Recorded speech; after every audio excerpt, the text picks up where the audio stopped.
Soulsborne.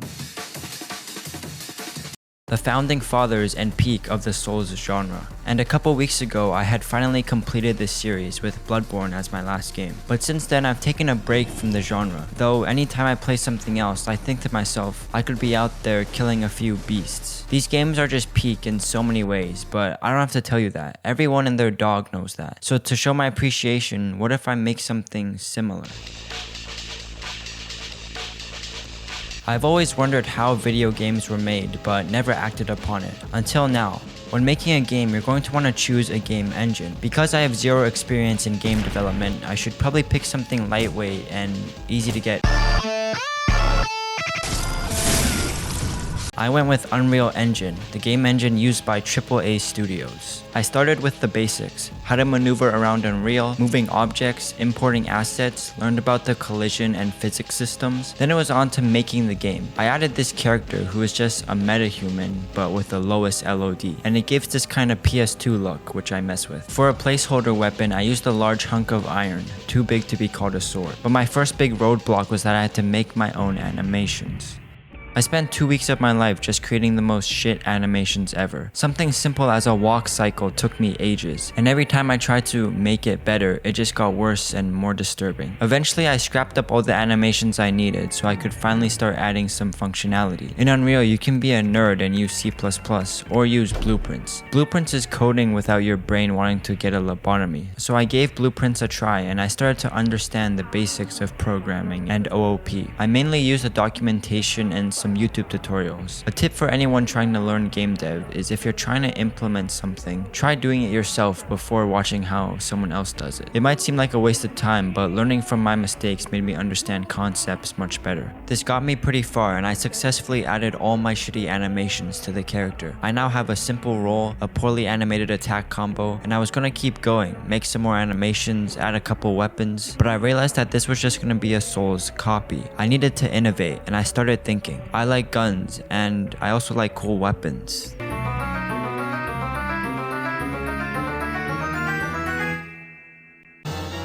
I took the Bloodborne transform mechanic, slapped it on a shotgun and hammer, and now I can transform between the two. I did this by having two weapons on the same blueprint, and whenever they spawn in, they instantly attach. Then I just play a quick transform animation to detach or reattach the weapons, and it's actually really smooth to transform between the two, which is sick. For the art direction, I changed the sky color for aesthetic, and I really like the PS2 retro style a lot of modern games are going towards. So I copied a retro shader that adds some pixelation and copied a cell shader. Cell shading is where light just becomes flat colors, which a lot of older games used, but we will continue the art later. I also created a very bare bones inventory system so that I can add more weapons and other stuff later on. With the help of the documentation and some tutorials from Unreal themselves, it only took me 3 weeks to figure out. For the actual item pickups, I tried to replicate the item drop thing that all Souls games have. I achieved it by using this rocket thruster pack that I got for free. I still have no clue about particle systems, but I played around with the values until I got this. Then I just added a sphere in the middle. Now I can assign an item with a picture to it, and the two somehow actually work flawlessly. Back to the weapon, I added a simple aim for the shotgun and made a projectile actor. I decided to go with projectile shooting instead of hit scans, which is just shooting out a line to simulate a bullet. I did this because Unreal makes it super easy to make just about anything a projectile. So I gave it a short range shot and a medium range shot. For the hammer form, I just made a simple light and heavy attack combo. Now the transform attacks, I made them look a little cooler by making a helicopter swing and a double pump. Also allowed them to be comboed with the normal attacks. I went by those really fast, even though that took me like a month of coding and animating. I recorded a lot of the process, but my 6-year-old gaming laptop decided to just stop, and I lost a bunch of recordings. So back up your files. Anyways, I decided to make a new PC, which took a while, but now we can continue. A huge problem I noticed was the dodge. In all Souls games, you can actually move while in the dodge animation, allowing you to switch directions quickly. However, my dodge paralyzed me in the direction I was facing, and to switch, I would have to stop and move my player to change directions. I knew the problem had something to do with root motion, which is where the position of the player is controlled by the animation itself. So I tried to turn this on and off at certain parts, but that never really worked. I tried to add an artificial force mimicking on what the player is inputting, which did absolutely nothing. But after 3 days, I finally found it. This single setting that fixed everything. I could now smoothly dodge anywhere I wanted. This also helped me with another feature where I can briefly aim my weapon attack. Now, with most of the player mechanics done, we need to actually use them.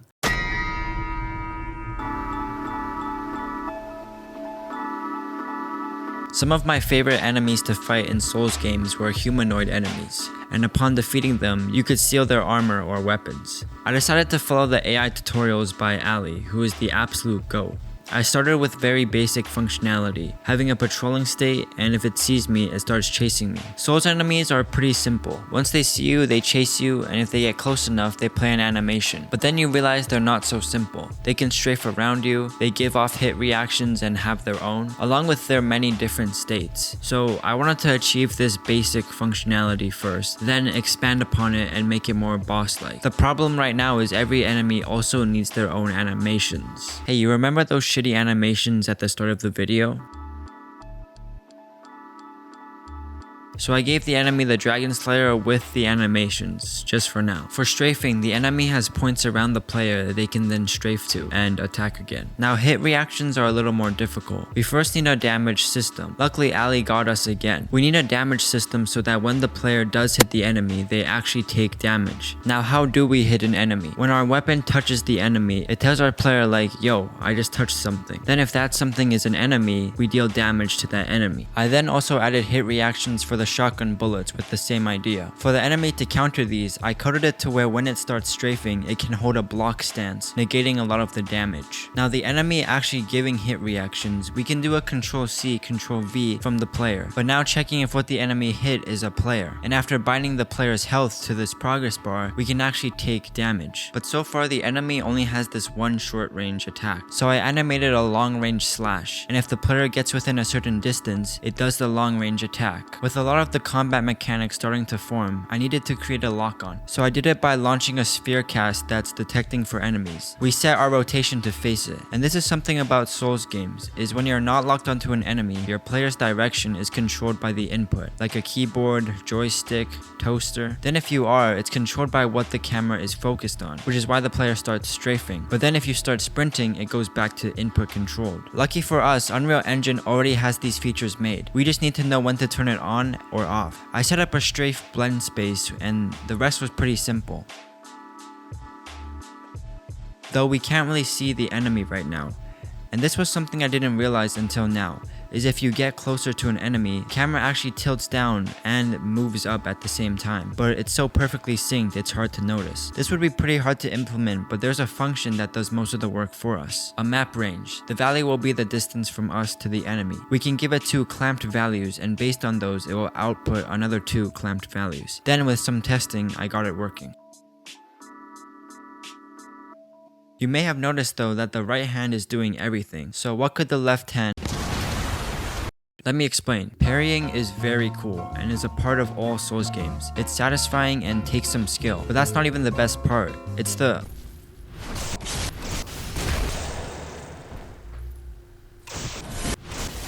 I decided that to parry, you would have to punch the attacks. So I animated a quick punch. Every time we get hit, it checks if the player is parrying while within the parry window. Then the enemy goes into this staggered state so that it can get... I created a 2-person animation where the player stabs the enemy, looks down, then shoots. And after a couple days of coding, we can now...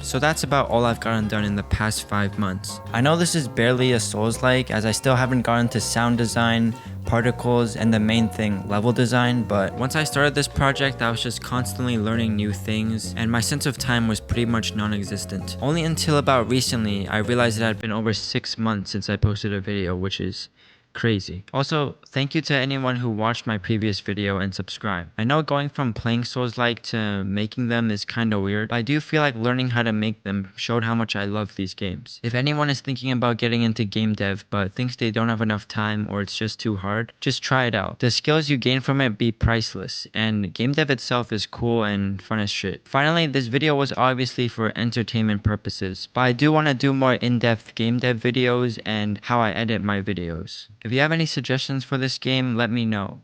And thanks for watching.